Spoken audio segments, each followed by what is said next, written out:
आप सभी लोगों को लेके चलते हैं।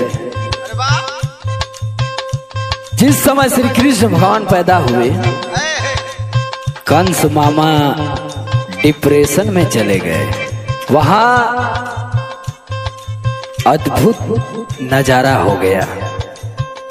आज ये गीत के माध्यम से सुनते हैं। श्याम जन्म लिहल जेल के कोठरिया में, भादो के अनहरिया में ना।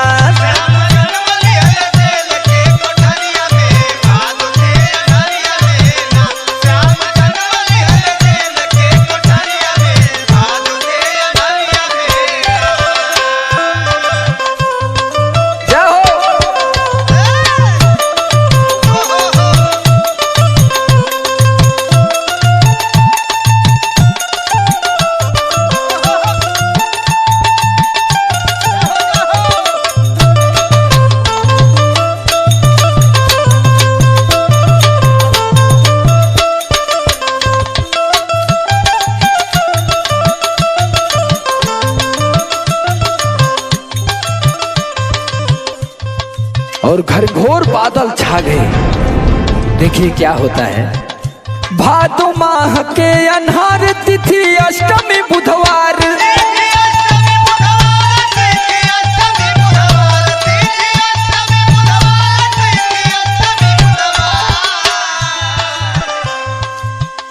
भादो माह के अनहार तिथि अष्टमी बुधवार। प्यार करे माई देव की अचरिया में, भादो के अनहरिया में ना।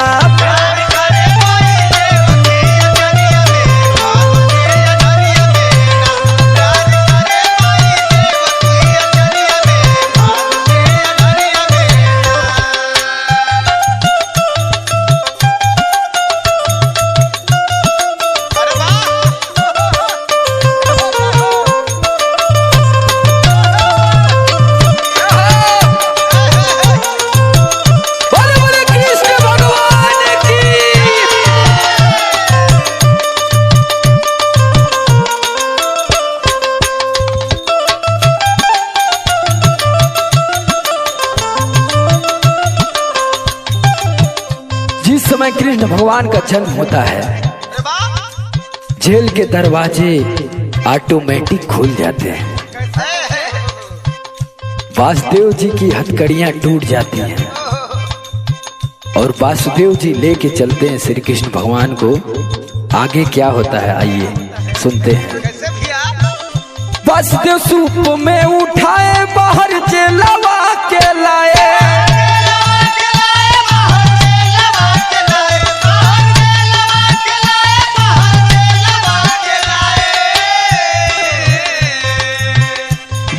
सूप में उठाए बाहर जेलवा के लाए।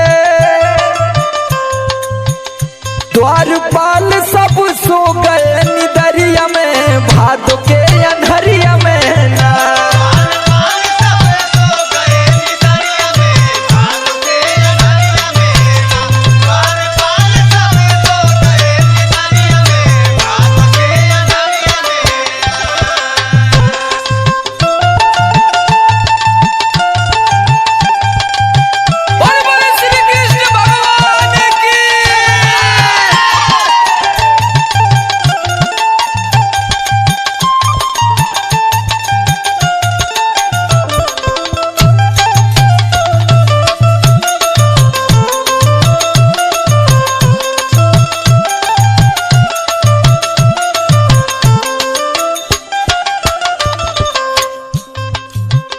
और जिस समय वासुदेव जी लेकर जमुना नदी के तीरे जाते हैं,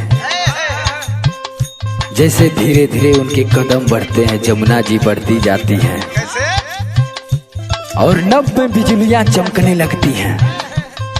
उस समय का दृश्य देखिए। चमके नभ में बिजुरिया उठे जमुना में लहरिया।